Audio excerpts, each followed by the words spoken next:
Welcome back, guys. Time starts now. This is a Gordon Ramsay recipe, his chili and garlic shrimp, which looks great from his quick and delicious cookbook. So far, my favorite cookbook we've used on the channel. The recommendation is to eat this with crusty bread and a side salad, so I'm just knocking out a simple garden salad with carrot, cucumber, and green peppers. And of course, remember to stick around for our PETA rating. That's the pain in the ass score to find out if this dish is worth it. And then, of course, a taste score, because who cares if the recipe is easy if it tastes like shit. A little salt, and set the salad to the side to dress before dinner, and 4 minutes are gone. I'll need 900 grams of tiger prawns, and honestly, I don't know if this is shrimp or a prawn, but it's big, beautiful, and cost me a pretty penny. Nothing to do with these, but set them aside. Next up is 300 grams of baby plum tomatoes. I just grabbed some small tomatoes that look like they had some flavor. The tomatoes we have available in Vietnam are not great flavor-wise, so I'm always on the lookout for whatever looks like it actually tastes like a tomato. It should be noted that the original recipe is for 2 people and I have 3 people, so this recipe is 1.5 times the original recipe. I need a total of 9 cloves of garlic, but I have these super small, powerful garlic that my mother-in-law brought from the countryside. So I'll guess that these are about 3 garlic cloves, chopped is about a tablespoon, and grab 3 tablespoons, but then I add an extra half to ward off vampires. No Twilight up in my house. I happen to have some fresh parsley, otherwise this would be dry. But out of the corner of my eye, I see my baby's mama setting up shop to peel more of that little garlic for the house. I love it. The family that peel garlic together stays together is my motto. She's been staying with us to help with our newborn daughter, and it has been so helpful. Have to love the family values in Vietnam. Unfortunately, she's gonna go help her other sister next week, so I might be more tired in the upcoming videos. That parsley is all chopped and ready, and now I am slicing up some chili. I need like 1.5 Cayenne chilies, but I don't have that, so I'm just gonna cut up 2 Thai birds and add it as I see fit, and then I'll grab a little bit of chili powder, which is optional, but I choose violence.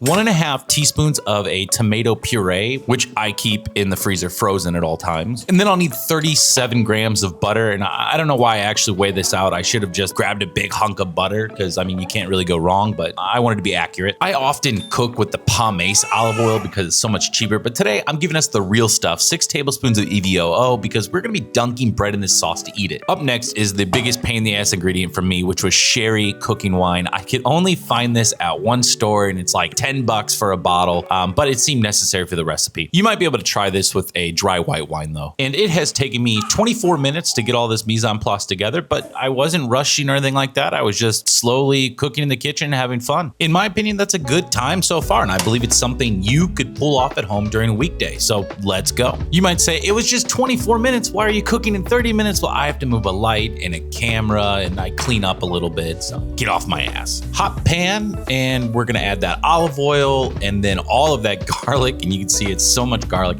and then chili, and I use about half of the chili I have now. In retrospect, I think I could have used all of it. I just didn't want to make it too spicy. After that chili and garlic is cooked for a minute, we're gonna add the shrimp in, and you want to put it down on one side because we're gonna cook it only on one side right now. My issue is that I have too much shrimp to go into this pan, but I am too stubborn to do this in multiple batches. Don't be like me. Don't be stubborn. Go ahead and do it in 2 batches. See, I'm making these mistakes for you guys. I walk so that you can run. And you might say, why is this fucking idiot flipping these prawns or shrimps with his fingers?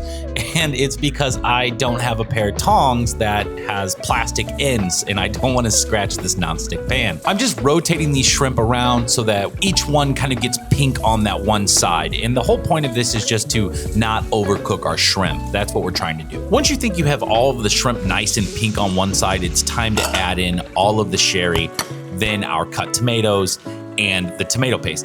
I'll mix all of this around and let it cook for a minute or 2, but being careful not to overcook the shrimp. And if I had to take a guess on why we're doing what we're doing, we want the shrimp to cook and release their natural juices as that meat, compresses into the sauce. And then we're going to remove the shrimp out of the sauce so that we can just cook those tomatoes down and make them nice and soft and reduce that sauce a little bit without overcooking our shrimp. And hopefully if you do this and you're doing it for 3 or 4 people and you want to cook a lot of prawns, shrimp like I am, hopefully you have a bigger pan, because this pan is just too small, but it is the biggest one that I have for this job. Now that this has been cooking for a few minutes, I'm gonna go ahead and pull these shrimp out, and I decided to use a pair of tongs. I'm just being very, very careful not to touch my nonstick pan with them. With all of the shrimp out, we're just looking to cook the tomatoes until they're nice and soft. It will reduce that sauce a little bit, strengthen in the flavors here.